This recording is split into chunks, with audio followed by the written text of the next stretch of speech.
Muchas gracias, Lorenzo. Bueno, una historia amarga, dramática, pero desde luego parte de nuestra historia. Los soldados españoles de la época, mal armados, mal entrenados, mal equipados, mal alimentados y mal mandados. Has hablado de lo que es el perfil de los soldados españoles que combatieron en la guerra. La pregunta es, ¿hay un denominador común del comportamiento de la oficialidad o del alto mando?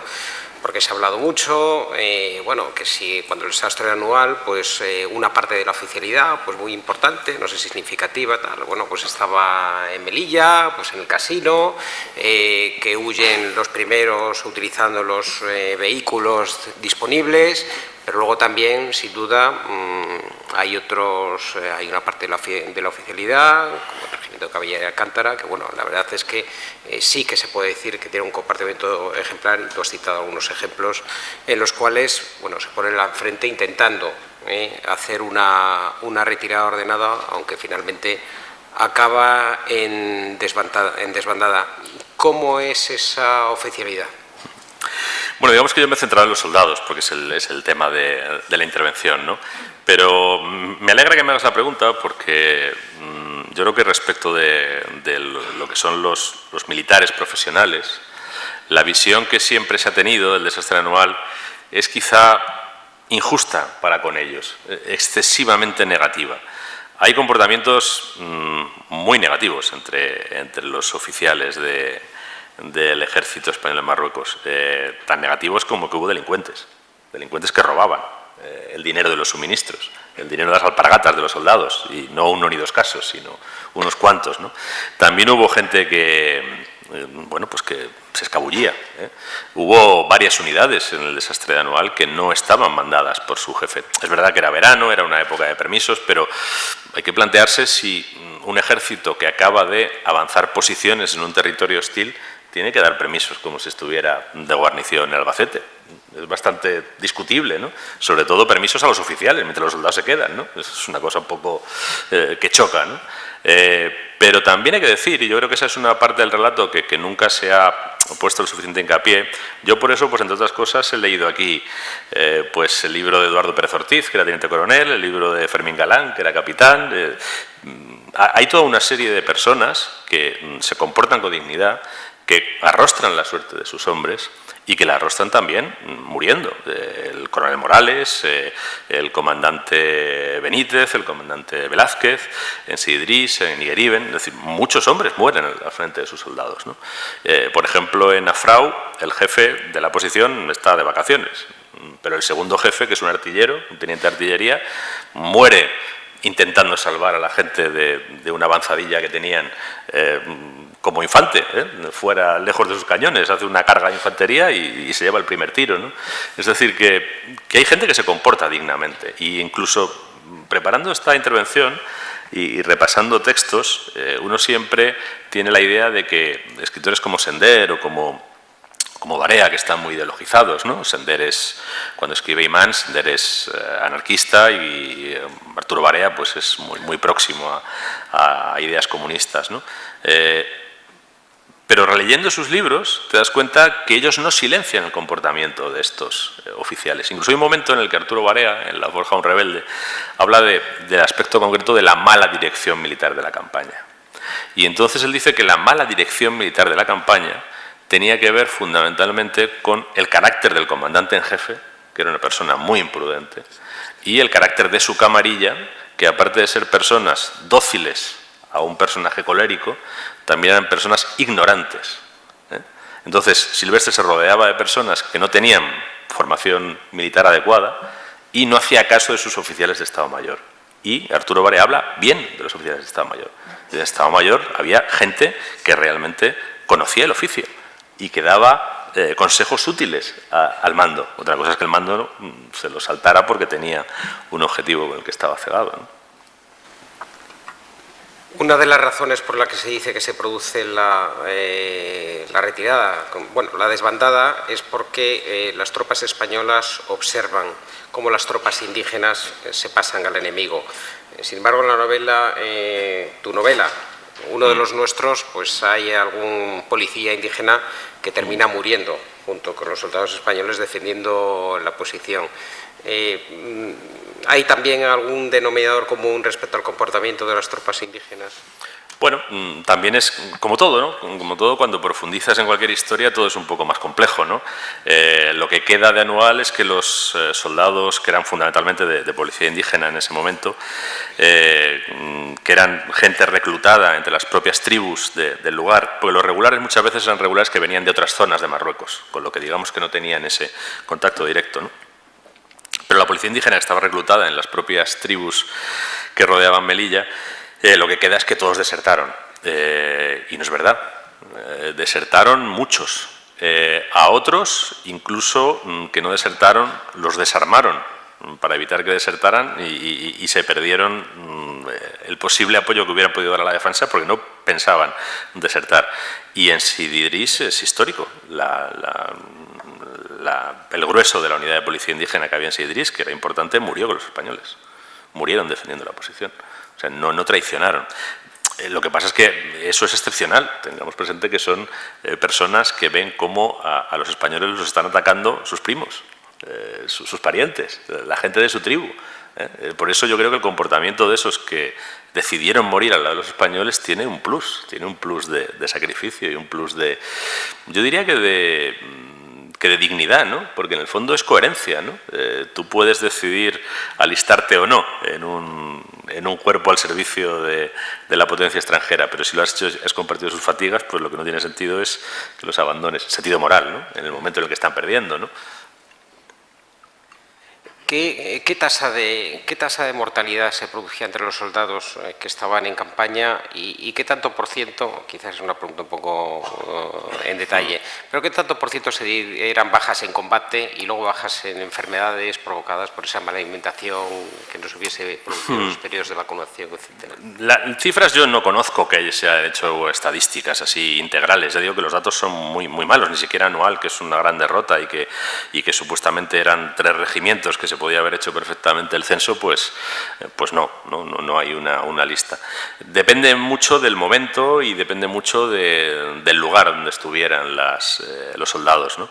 En determinados momentos, por ejemplo en Anual o en la retirada de Shawen o en otros, o en el propio desembarco de Alhucemas. El desembarco de Alhucemas tuvo muchas bajas españolas, ¿no? Ahí sí que había muchas bajas y si en algunas unidades pues podía haber una bandera de la Legión, al cabo de 3 meses podía perder cómodamente 3/4 partes de sus efectivos, pero muertos, no heridos, sino muertos, pero estamos hablando de una unidad de vanguardia, ¿no? Luego, si alguna posición tenía la mala fortuna de que la coparan, pues era muy fácil que pasaran el cuchillo a todos, ¿no? Y ahí la mortandad era del 100%, ¿no? Has citado el comportamiento del regimiento Alcántara, lo habíamos comentado en su momento cuando estuvimos preparando esta conferencia, y has dicho además que has recordado que el reconocimiento que tuvo el regimiento fue relativamente hace poco, durante el gobierno de José María Aznar. Quiero recordar. No, creo que ha sido posterior, Rajoy. Efectivamente, fue con el PP, pero gobierno de Rajoy.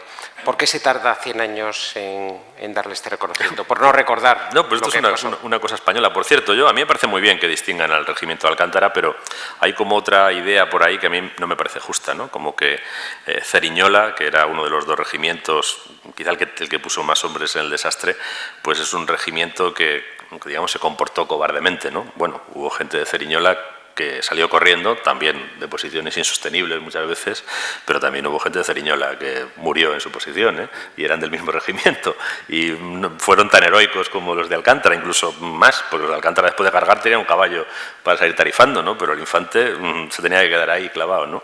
Así que, no sé, yo creo que quizá hemos sido también mezquinos, ¿no? Que el reconocimiento hay alguna persona que sí está distinguida, pues que sé yo, el comandante de Sidi Idris, si le dieron la laureada, pero también ese es un poco el clasismo español, ¿no? Porque al comandante sí y al cabo que murió allí exactamente igual no se le da, ¿no? Te lo pregunto, pero bueno.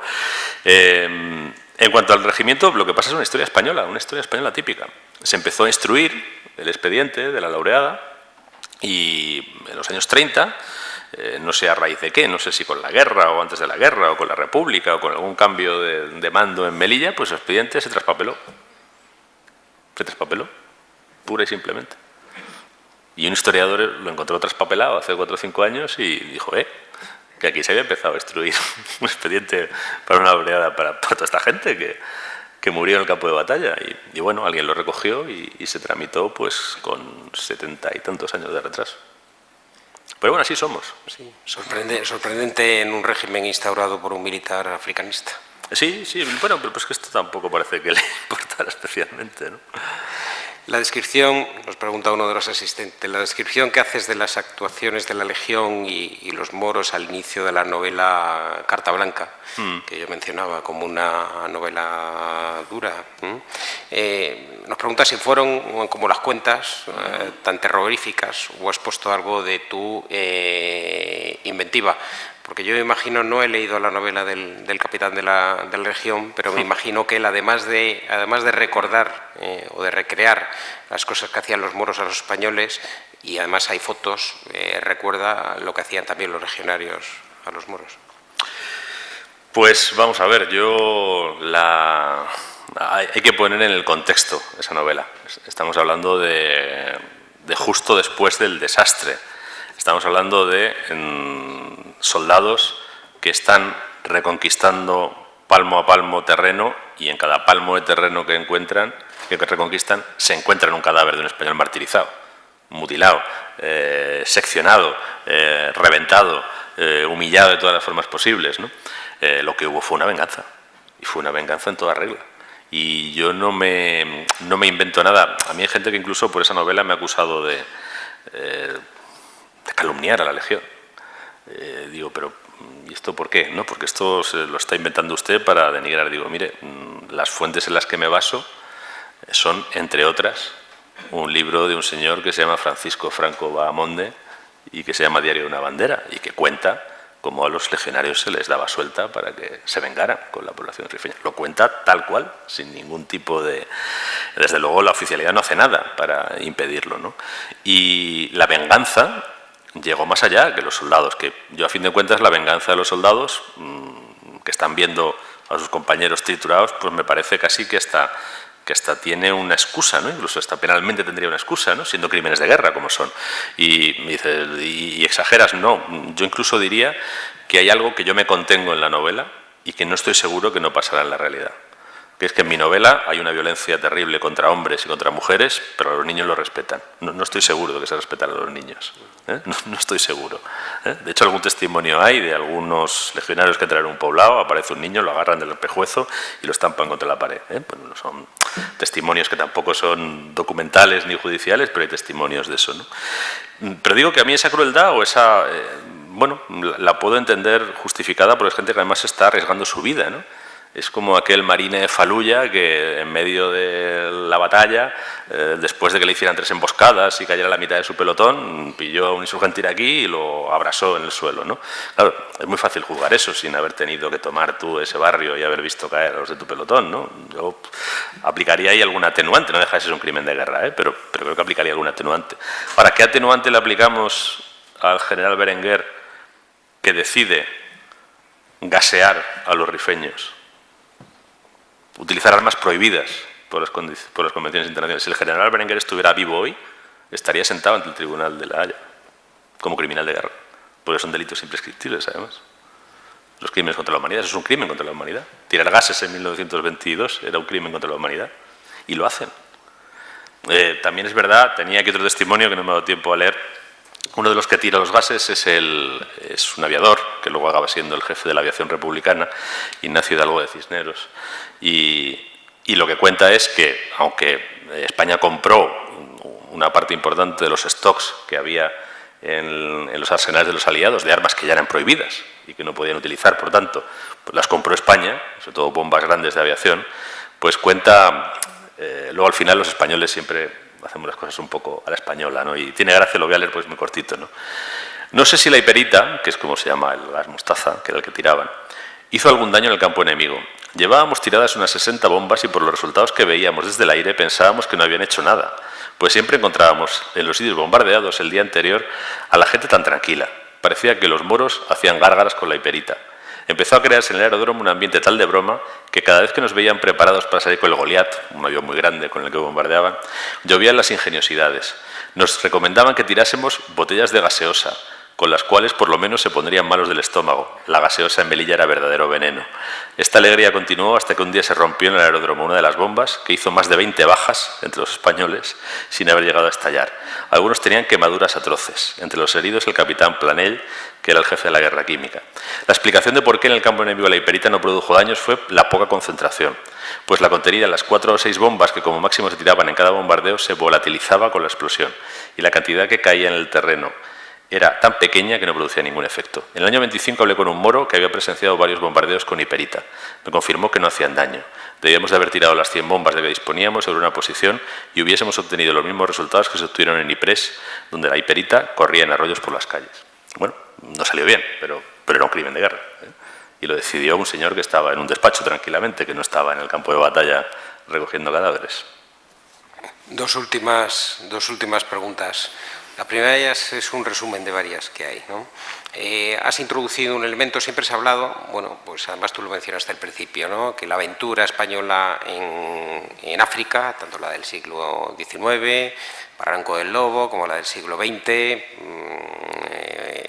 Anual, Monterruit, Alucemas, bueno, pues es una extensión, un intento de España por resucitar, de alguna forma, muy entre comillas, su imperio colonial, ¿no? Sin embargo, se introduce un elemento interesante, y hay varias preguntas al respecto, referidas a los intereses económicos. Intereses económicos en los cuales pudiera estar vinculado al rey, pudieran estar interesados ministros, etcétera, ¿no?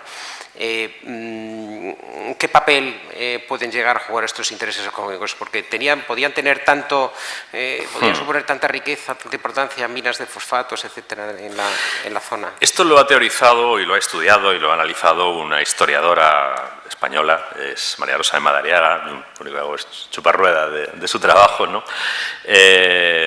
Sí, claro, no era insignificante. Estamos hablando de minas de hierro, prácticamente en superficie. El hierro, podemos pensar que no es un mineral muy valioso. Hoy no es un mineral muy valioso. En 1914 el hierro era un mineral valiosísimo.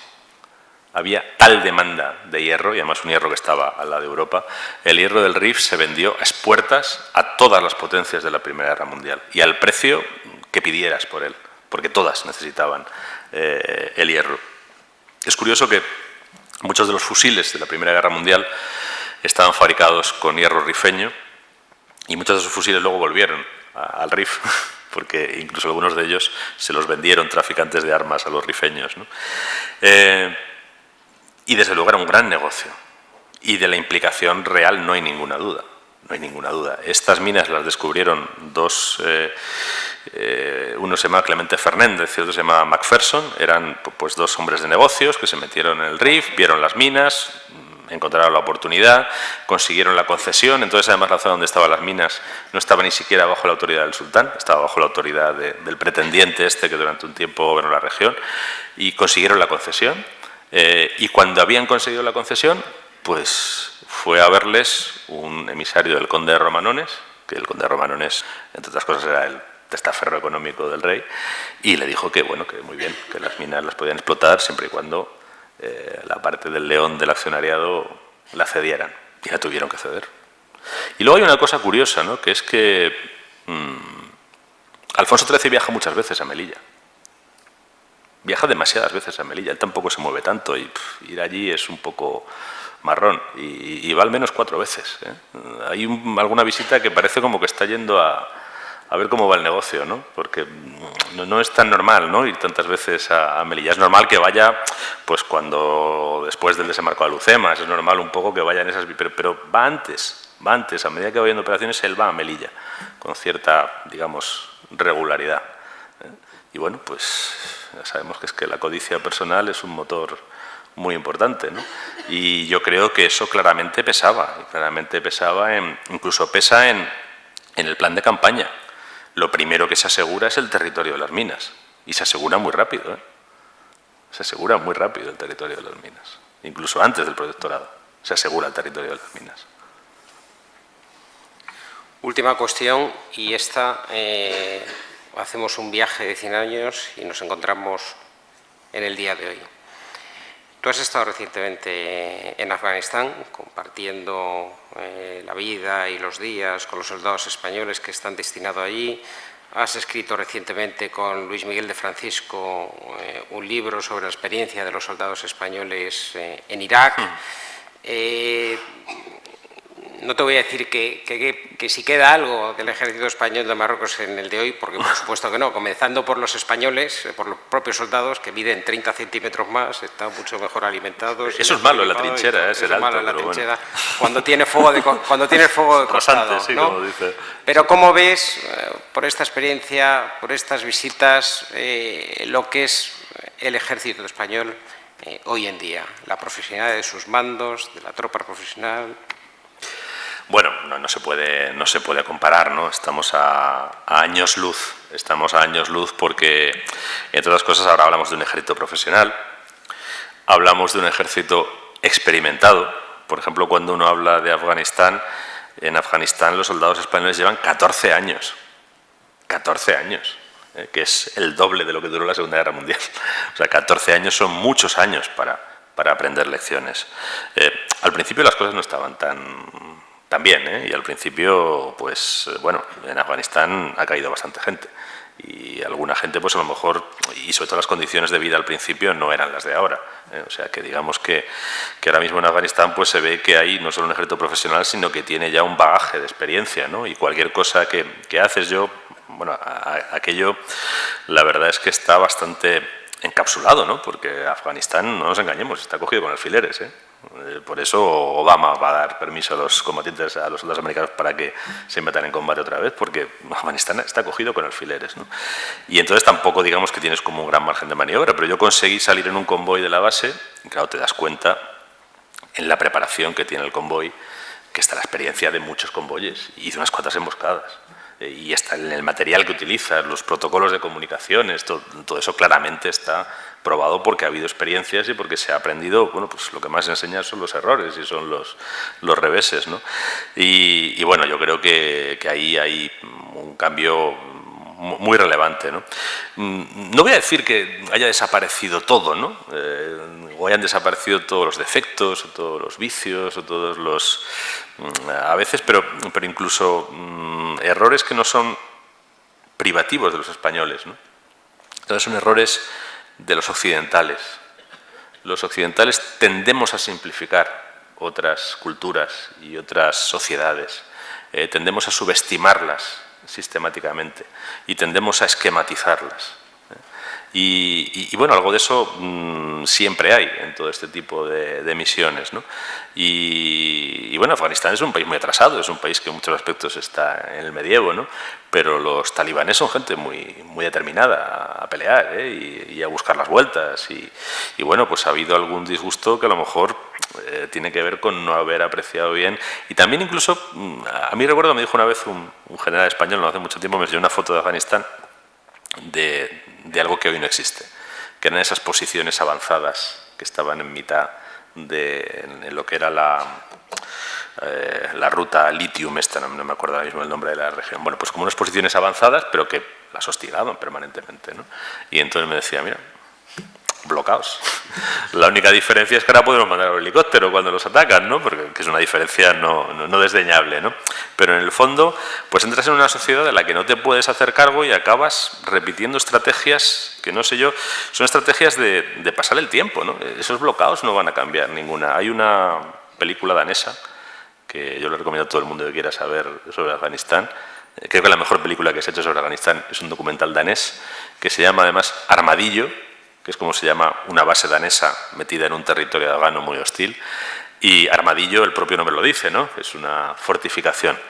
Y el documental cuenta cómo los daneses, durante la noche, están por supuesto encerrados en el fortín y durante el día salen muy protegidos a hablar con los afganos y a decirles que, bueno, pues estas cosas, ¿no? Que les denuncien a los talibanes y tal y demás. Y los afganos les miran así y dicen, bueno, lo que tú digas, pero tú por la noche te metes en el fortín y yo me quedo aquí.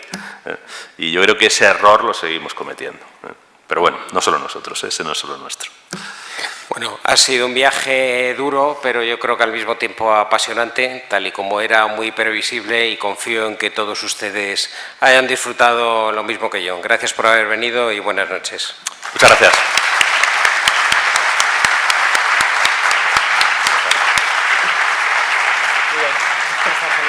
Bueno, la historia tiene mimbres.